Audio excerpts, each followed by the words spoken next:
social o empresa solidaria. Luego veremos los matices que hay, ¿no?, de la economía social y solidaria. ¿Qué características tiene la empresa? ¿En qué se basa un tipo de empresa que es un medio, no es un fin en sí mismo, y es un medio que se utiliza para fines para la solución de un problema social? Es decir, cuando nos enfrentamos a la solución de un problema social, podemos utilizar una empresa como vehículo, como medio, para introducir una innovación social en el tratamiento de una realidad social deficitaria. Y esto es fruto de una evolución. En general, la innovación social siempre tiene el mismo mecanismo. Y el mecanismo es que hay un problema social, identificamos ese problema social, se analiza ese problema social y se reacciona mejorando eso. Una vez que se improvisa, se mejora eso de alguna manera, luego después se institucionaliza. Esto es una corriente, que es la corriente institucionalista, pero al final es lo que queda, que a la propia Iglesia le pasó, lo hemos visto esta mañana con Fernando, ¿no?, como a partir del siglo III la Iglesia ya empieza a institucionalizar ciertas cosas que antes se hacían en el ámbito comunitario. Por tanto, hay una realidad social, a esa realidad social se le aplica un nuevo paradigma y a partir de ese nuevo paradigma se le van viendo esos cambios, ¿no? Entonces, en economía social hemos sufrido una evolución. Es decir, vamos a hacer un análisis evolutivo de lo que ha sido la economía social a lo largo de la historia, ¿no? Hemos visto aquí cómo la Iglesia, desde prácticamente el siglo III, siglo IV, tiene instituciones, organismos, organizaciones que empiezan a reaccionar a los problemas sociales de la comunidad y que empiezan a prestar servicio asistencial a ese tipo de cosas. Sin embargo, hay un hecho puntual que tiene que ver con la contrarreforma, con la reforma protestante. En la reforma protestante empieza a venir una corriente de culpabilización del pobre. Es decir, el pobre está, o sea, el rico es alguien, los calvinistas, ¿no?, los puritanos, y el rico es alguien pues bien tratado por Dios, alguien que estaba predestinado incluso, ¿no?, y el pobre pues al final se pierde pues, por su mala cabeza, ¿no? Entonces ante esa culpabilización del pobre hay una figura clave en la historia de España que es Luis Vives, que Luis Vives empieza a decir que no podemos hacer mera caridad, mero asistencialismo, que nadie está perdido para siempre, y que al final todo proceso de intervención social tiene que traer asociado un proceso de reincorporación a la sociedad, y un proceso de trabajo, de inserción, de reincorporación a la sociedad.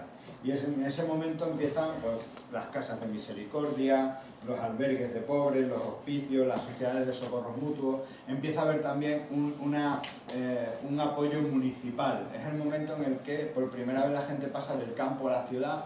En la ciudad se empiezan a formar grandes bolsas de pobreza, y esas bolsas de pobreza en la ciudad donde no hay recursos empiezan a ser gente con la que hay que empezar a trabajar, ¿no? Y entonces, bueno, pues ahí hay un hecho importante en el cambio de inflexión, ¿no? Un punto de inflexión. A partir de ahí hay otro punto de inflexión en el siglo XIX con la economía industrial. Por tanto, el primer hito es la ciudad, la creación de los burgos, de las ciudades, y cómo en los burgos, en las ciudades, empieza a haber gente, ya digo, que son bolsas de pobres, nuevas realidades de pobreza. La siguiente vez que hay nuevas realidades de pobreza es en la Revolución Industrial. La Revolución Industrial da lugar a un empleo precario y por primera vez en la historia alguien que tiene trabajo es pobre. O sea, históricamente quien era pobre era quien no tenía cómo ganarse la vida. Pero por primera vez en la historia, en la Revolución Industrial, alguien que tiene trabajo, que es empleado, resulta que es pobre. Y esto genera una nueva realidad social. Y a esa realidad social se reacciona, bueno, pues la Rerum Novarum de León XIII, la primera encíclica de la doctrina social de la Iglesia, y empiezan a reaccionar también dos corrientes, una que viene del cristianismo de base y otra que viene del socialismo utópico. Y empiezan a salir tres tipos de realidades, tres tipos de instrumentos. Igual que antes habían salido los hospicios, las casas de misericordia y tal, ahora salen tres instrumentos, que son los sindicatos, las cooperativas y las mutualidades, que siguen hoy, que permanecen hoy. Fueron reacciones sociales para hacer sistemas de protección social, de cobertura a gente que trabajaba y por tanto podía contribuir a una bolsa común y generarse a sí mismos unos sistemas de protección social conjuntos, ¿eh? Entonces se empieza a gestionar la previsión, lo que se llama la previsión social. El siguiente elemento, el siguiente hito histórico en donde tenemos un nuevo problema social, tiene que ver con una crisis de esa economía liberal, ¿no? El sistema liberal del laissez-faire del siglo XIX, en los años 70 entra en crisis. Se produce una crisis bueno, más que en los años 70, en la época de entreguerras, ¿no? En la época de entreguerras entra en crisis y aparece Bismarck, aparecen todos los grandes sistemas, aparece la New Deal norteamericana. Después de la crisis del 29, en el crash del 29, se dan cuenta de que el Estado no tiene ningún tipo de sistema por si se produce un crack sistémico. Es decir, ante un crack...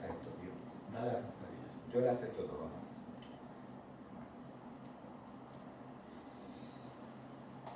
Bien, aquí está, ¿no? Es decir, entonces se demuestra, se ve claramente que ante un crash sistémico no hay cómo reaccionar, y entonces el Estado empieza a construir sistemas públicos de protección social. Aparece la creación del Estado de Bienestar. Y básicamente se crea un Estado de Bienestar con tres grandes pilares. Y esos tres grandes pilares son la protección al desempleo, la protección a la jubilación, a los mayores, y la protección a la enfermedad. Poco a poco a estos pilares se le van añadiendo la educación, se le van añadiendo otros pilares. Hasta tal punto que el Estado de Bienestar es tan grande que en un contexto de crisis, es decir, a la primera crisis fuerte, que la primera fue la del petróleo y la siguiente fue la crisis monetaria de los 90, ante la primera crisis fiscal, es decir, una crisis fiscal es un momento en el que el Estado ingresa menos de lo que gasta. En la primera crisis fiscal, en la que se contrae la economía, empieza a haber más demandantes de servicios que cotizantes, y el Estado no puede asumir las cosas. Y ahí se produce un tránsito del estado de bienestar a la sociedad de bienestar, que puede ser donde nos encontramos ahora. Y en ese tránsito de la sociedad de bienestar, la sociedad civil organizada empieza a adquirir un rol productivo y a hacerse cargo de muchos de los servicios que se prestaban, al estilo de la antigüedad, al estilo del siglo XVI, al estilo del siglo XIX, empieza otra vez a hacerse cargo de algunas de las cosas. Entonces se organizan, donde el tercer sector, donde la sociedad civil antes tenía, en un contexto de Estado grande, el tercer sector tenía dos papeles. Un rol reivindicativo, es decir, denunciar aquellas cosas que estaban mal, y un rol innovador, es decir, es que esto está mal, y si se hiciera de esta manera, tal. Entonces el Estado era sensible y solucionaba ese problema. Entonces ahora, como el Estado no se puede hacer cargo de todo, dicen un tercer papel, que es el rol productivo. Y el Estado en ocasiones hace de cofinanciador. No se aparta, es que hace de cofinanciador, o a veces se aparta y entran otros sistemas de financiación que luego veremos más adelante cómo funcionan. Pero se ve la evolución. Por tanto, primera vez que hay pobres, fuera de lo tradicional, son las bolsas de pobreza que se generan en la ciudad. No es gente que sea pobre por problemas muchas veces de salud o de tal, sino porque se han acumulado zonas de marginalidad. A partir de ahí, como se entiende que es una situación transitoria, se genera la rehabilitación para el tránsito. Segunda etapa, toda la parte de los trabajadores pobres, sistemas de previsión autoorganizados y del bien común. Por lo tanto, la primera es la caridad, la segunda es el bien común, la tercera es el principio de redistribución. ¿Veis? Hay principios que rigen esto. Aquí hay un principio, como decía Fernando antes, de solidaridad general. Aquí hay un principio de bien común, es decir, de reciprocidad. Aquí hay un sistema de redistribución, y aquí hay un sistema nuevo, un modelo nuevo, que combina el bien común con el interés general. ¿De acuerdo? Entonces, en el sector, cuando hay un sector público fuerte, lo que prima es el interés general. Y cuando hay una economía social fuerte, lo que prima es el bien común, o sea, el interés mutuo, ¿vale? La ayuda mutua. Si tú mezclas ayuda mutua, se produce un híbrido. Por tanto, la nueva economía social tiene un carácter híbrido entre lo social, lo privado y lo público. ¿Vale? Lo social, lo privado y lo público se acaban haciendo con un modelo de síntesis que es la nueva economía social o economía solidaria. Y ese es el contexto en el que nos encontramos ahora. Por tanto, la sociedad civil organizada, que somos nosotros, inspirada por una serie de valores, que somos nosotros, tenemos que pasar a la acción de una determinada manera que viene marcada por las circunstancias que son el resultado además de un enfoque evolutivo, ¿no? Enfoque evolutivo que siempre va a venir marcado por eso. Espérate, porque aquí es donde yo quería cambiar. Aquí es donde yo quería cambiar una serie de cosas. Bien, este estado de la sociedad del bienestar, del estado de bienestar a la sociedad del bienestar, además se combina en un modelo, en un contexto en el que estamos en la sociedad del conocimiento. Es decir, que la persona es el factor clave de la producción.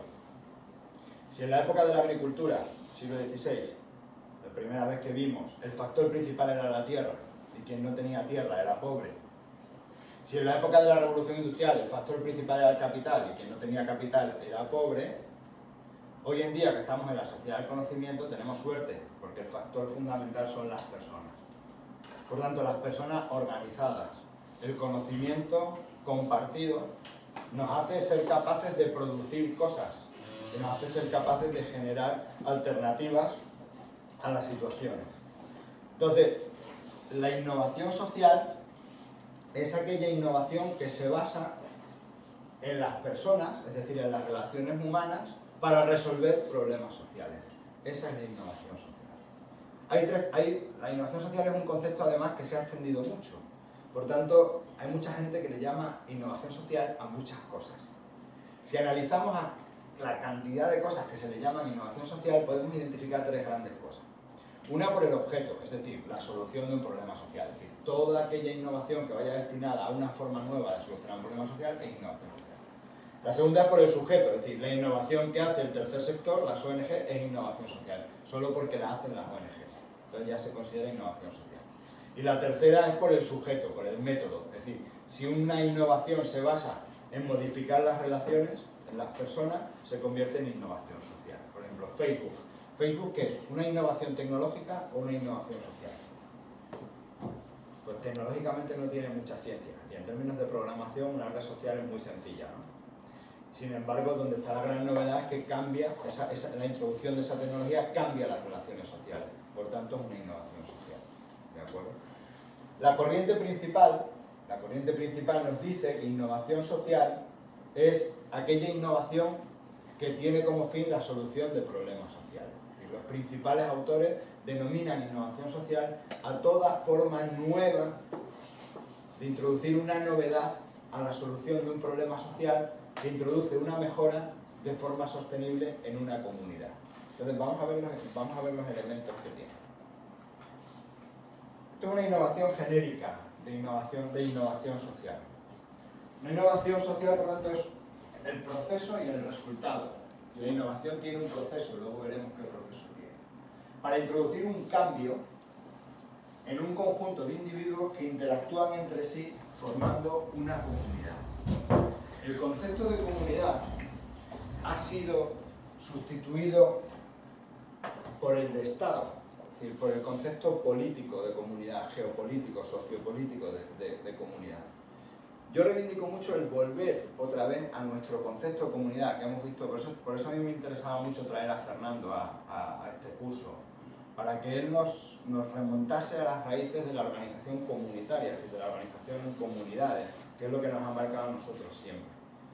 Ese concepto de comunidad nos da el alcance de la innovación social, es decir, las innovaciones sociales tienen como ámbito de actuación una comunidad, es decir, un grupo de personas que tienen el mismo problema o que tienen las mismas condiciones de vida, el mismo entorno de vida.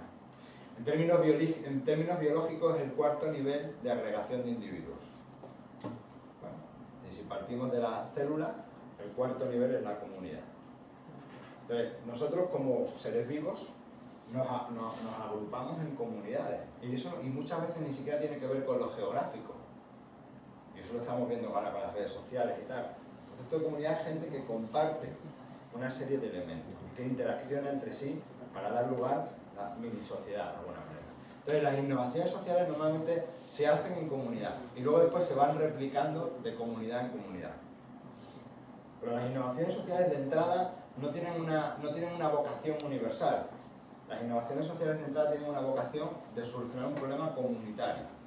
Entonces, entre esos individuos se relacionan de una determinada manera, se cambian los modelos de relación, los modelos de intervención, a veces usando la tecnología, a veces utilizando una forma de organizativa, a veces utilizando una norma, a veces utilizando una nueva forma de comunicación, lo que sea, se cambia y a partir de ahí se mejora esa comunidad y además se mejora de forma sostenible. Es decir, que cuando retiras la intervención sobre la comunidad sigue funcionando de una forma mejorada por sí sola. Esto, a diferencia muchas veces de lo que se hace en las políticas públicas. Las políticas públicas muchas veces tú intervienes con una política pública, se genera una mejoría en una comunidad, pero cuando retiras la política pública a veces no se sostiene. La innovación social lo que hace es que introduce una mejoría que se sostiene con el tiempo. Por tanto, cuando pensemos en innovación social, tenemos que pensar en cómo esa gente, normalmente además el enfoque latinoamericano incluso te dice que incluso usando los recursos endógenos, es decir, sin que haya que atraer recursos de fuera, es decir, que con los propios recursos y capacidades de la comunidad puedan sobrevivir. Vamos a ver ejemplos. De momento dejarme coger un poco de teoría para poder trabajar. Bien. Tenemos más o menos en la mente qué es la innovación social. Por tanto, el reto que tenemos todos, como hemos dicho, era un reto de innovación, pero por otra parte tenemos también un reto de reivindicación, pero también tenemos un reto de innovación. Es decir, tenemos el reto de identificar problemas y tenemos el reto de analizar problemas, pero tenemos el reto también de ante esos problemas reaccionar de una forma innovadora. Muchas veces nos ponemos a hacer innovaciones sin conocer lo que hay. Y esto en el tercer sector es especialmente peligroso, porque los de la cooperación internacional, los que trabajáis en cooperación internacional, sabéis que en cooperación internacional se compite entre ONGs y eso no es bueno, porque no es eficiente. En tercer sector nosotros trabajamos con recursos muy escasos y tenemos que ser muy eficientes en la forma de trabajar y tenemos que apoyarnos en principios de complementariedad y en principios de coordinación. Por tanto, cuando uno va a trabajar con un colectivo, lo primero que tiene que mirar es quién está trabajando en ese campo. ¿Quién es quién? ¿Qué hace? ¿Quién está abordando un problema de infancia desde la educación? ¿Quién está abordando un problema de infancia desde la salud? ¿Quién está abordando un problema de infancia desde trabajar con los padres? ¿Desde trabajar con los centros escolares? ¿Desde trabajar con los niños trabajadores? Por ejemplo, si depende del colectivo con el que tú estés trabajando. Vamos a ver, vamos a consultar con individuos clave, vamos a contactar con los expertos, vamos a contactar con la gente que conoce bien la esencia de los problemas, porque los problemas tienen una esencia, hay que diseccionarlos, hay que analizarlos y a partir de trabajar ahí vamos a trabajar con los colectivos que están afectados. Tenemos un problema y un grupo al que le afecta ese problema. Una vez que tenemos el problema del grupo, tenemos que ver quién está involucrado en el sistema, es decir, ese problema de dónde viene.